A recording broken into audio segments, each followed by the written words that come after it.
এই প্রথম নবাগত কোনো নায়ক নায়িকার ফিল্ম 4 দিনে 100 কোটির ব্যবসা করেছে। সাইয়ারা এখন ট্রেন্ড করছে সোশ্যাল মিডিয়ায় আর জেনজিদের মনে। কিন্তু কেন? সোমবার অবধি অহন পাণ্ডে, অনিত পাড্ডা অভিনীত সাইয়ারা ব্যবসা করেছে 108 কোটি 75 লক্ষ টাকা। এই প্রতিবেদন প্রকাশিত হওয়ার সময়ে সেই অঙ্ক আরও অনেকটাই বেড়ে যাবে সন্দেহ নেই। এই প্রথম কোনো নবাগত অভিনেতা অভিনেত্রীর ছবি মাত্র 4 দিনে 100 কোটি ক্লাবের নাম লিখিয়েছে। ছবির নায়কের নাম কৃষ কাপুর।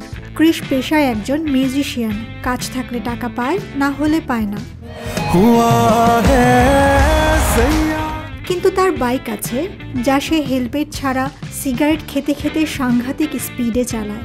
হাতে ট্যাটু আর গিটার, অ্যাঙ্গার ইস্যু, মুখে সিগারেট আর অনিশ্চিত ভবিষ্যৎ। এমন এক নায়ক যাকে বিছানায় সহজে পাওয়া যায়, কিন্তু যার মন সহজে পাওয়া যায় না।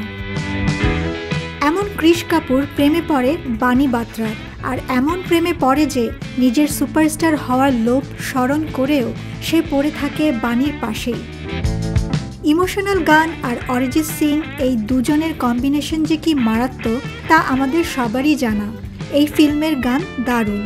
অন্য সময় প্রাইমকে দেওয়া এক সাক্ষাৎকারে মোহিত বলেছিলেন, ফিল্মের গান তিনি ফিল্ম তৈরির পাশাপাশি একটু একটু করে কিউরেট করেছেন। তাৎক্ষণিক সুখ নয়, চিরন্তন ভালোবাসার গল্প বলে সাইয়ারা, যা সুখে দুঃখে অসুস্থতায় একে অন্যকে ছেড়ে না দেওয়ার প্রতিশ্রুতি দেয়। ভালোবাসার ক্ষেত্রে এটাই তো স্বাভাবিক, তাই না? বা যে কোনো সম্পর্কের ক্ষেত্রেই এই স্বাভাবিক বিষয়টার এরকম উদযাপন প্রয়োজন কেন? কারণ স্বাভাবিক হলেও এরকম সম্পর্ক এখন আর সহজে পাওয়া যায় না। জেনজি, মিলেনিয়াম, বুমার নয়, আসলে প্রেমের কোনো বয়স হয় না। বা বলা ভালো, সব বয়সেই সত্যিকারের প্রেমটা এরকমই হয়, একেবারে বেহিসাবি, বিধ্বংসী। সেই প্রেমটাই পর্দায় ফুটিয়ে তুলতে পেরেছেন অহন অনিত, যার হাত ধরে এসেছে 100 কোটির সাফল্য মাত্র 4 দিনেই। টুম্পা খান, ভিউজ বাংলাদেশ।